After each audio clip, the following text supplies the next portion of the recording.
మిత్రులారా నమస్తే.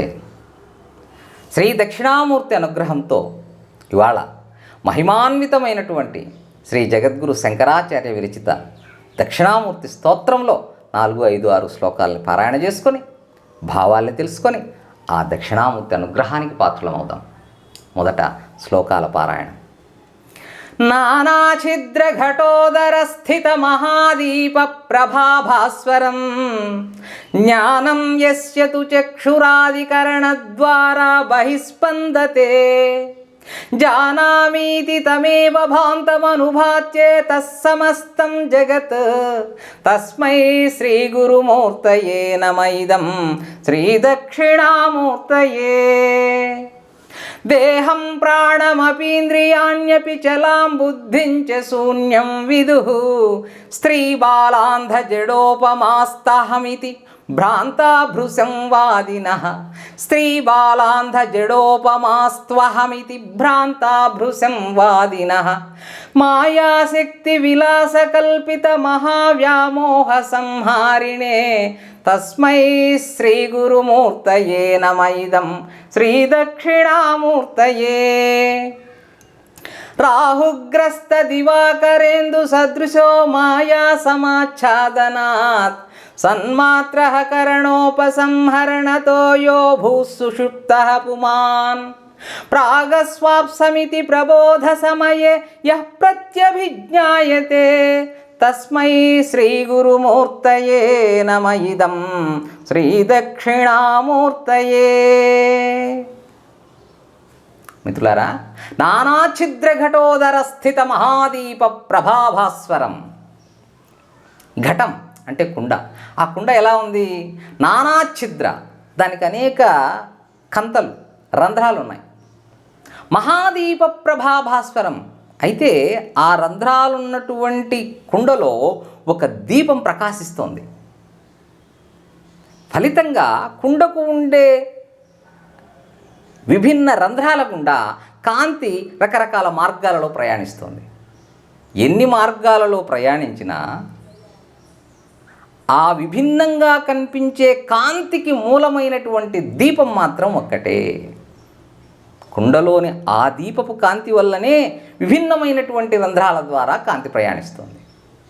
జ్ఞానం యస్య తు చక్షురాదికరణ ద్వారా బహిస్పందతే.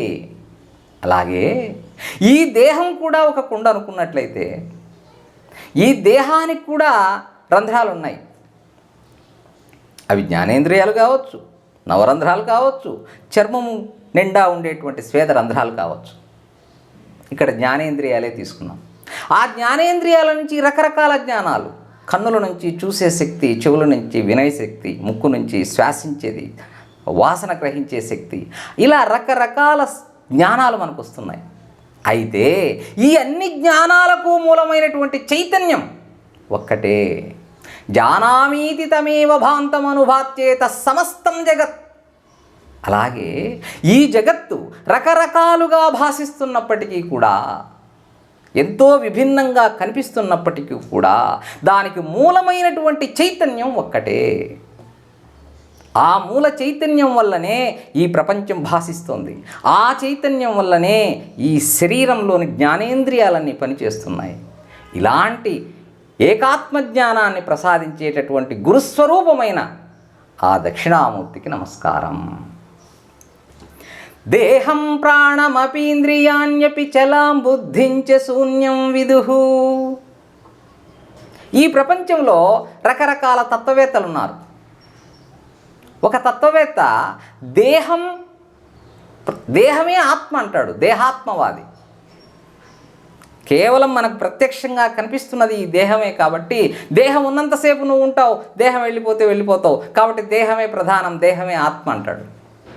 దేహం ప్రాణం అపి.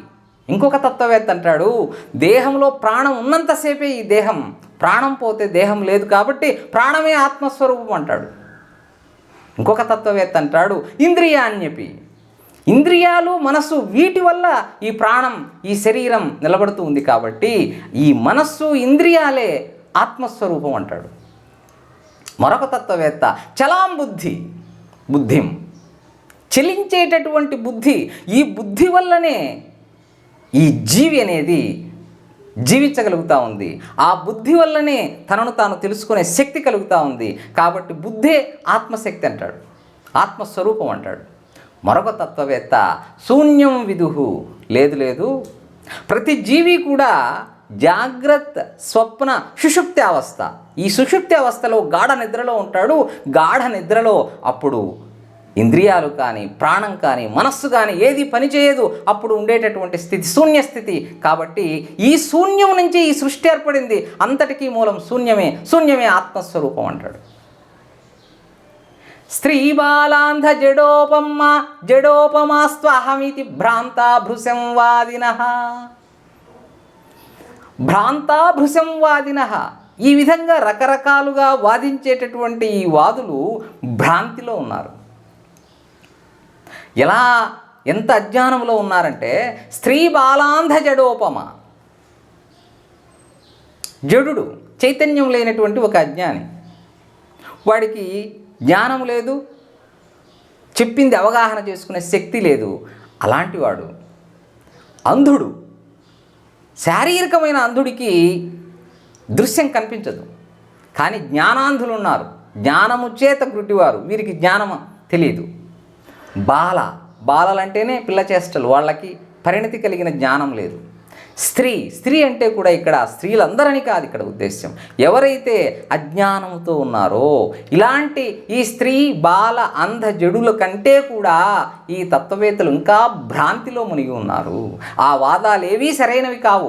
మాయాశక్తి విలాస కల్పిత మహావ్యామోహ సంహారిణే. వారి యొక్క వాదాలకన్నింటికీ కారణం ఏంటంటే మాయాశక్తి విలాసం. అలాంటి మాయాశక్తి విలాస కల్పిత ఈ వ్యామోహాన్ని, ఏదైతే ఈ మాయ ఉందో ఆ మాయను, ఆ వ్యామోహాన్ని తొలగించేటటువంటి తస్మై శ్రీ గురుమూర్తయే నమ ఇదం శ్రీ దక్షిణామూర్తయే, ఆ వ్యామోహం తొలగించే గురుస్వరూపమైన దక్షిణామూర్తికి నమస్కారం. రాహుగ్రస్త దివాకరేందు సదృశో మాయా సమాచ్ఛాదనాత్. దివాకర సూర్యుడు, ఇందు చంద్రుడు, వీరికి రాహుగ్రస్త, ఇవి ప్రకాశించే శక్తిని కలిగి ఉన్నాయి.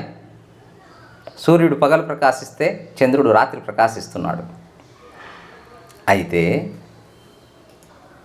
రాహుగ్రస్త, రాహువు పట్టేటటువంటి సందర్భంలో ఈ సూర్యుడు చంద్రుడు కూడా తమ ప్రకాశాన్ని కోల్పోతున్నారు.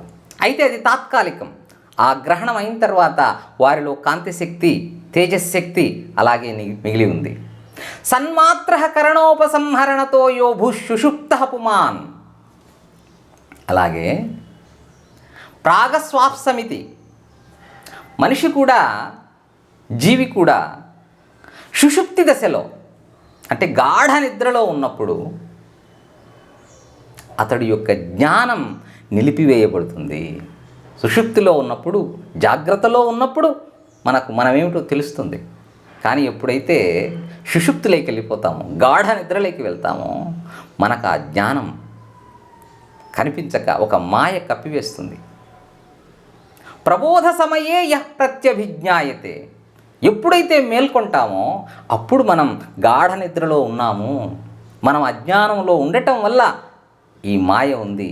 మనం ఎప్పుడైతే మేల్కొలుపు జ్ఞానాన్ని పొందుతామో అప్పుడు మనకు ఈ మాయ తొలగిపోయి బ్రహ్మ సాక్షాత్కారం లభిస్తుంది. అలాంటి బ్రహ్మ సాక్షాత్కారాన్ని పొంది, ఏ మాయనైతే జయించి, ఏ అజ్ఞానాన్నైతే తొలగించుకొని బ్రహ్మ సాక్షాత్కారం పొందే జ్ఞానాన్ని తస్మై శ్రీ గురుమూర్తయే నమ ఇదం శ్రీ దక్షిణామూర్తయే, అలాంటి స్వీయ స్పృహను, అలాంటి నేర్పును ప్రసాదించేటటువంటి గురుస్వరూపమైన దక్షిణామూర్తికి నమస్కారం. మిత్రులారా, తర్వాత శ్లోకాలని మరో వీడియోలో తెలుసుకుందాం. శుభం భూయాత్. స్వస్తి.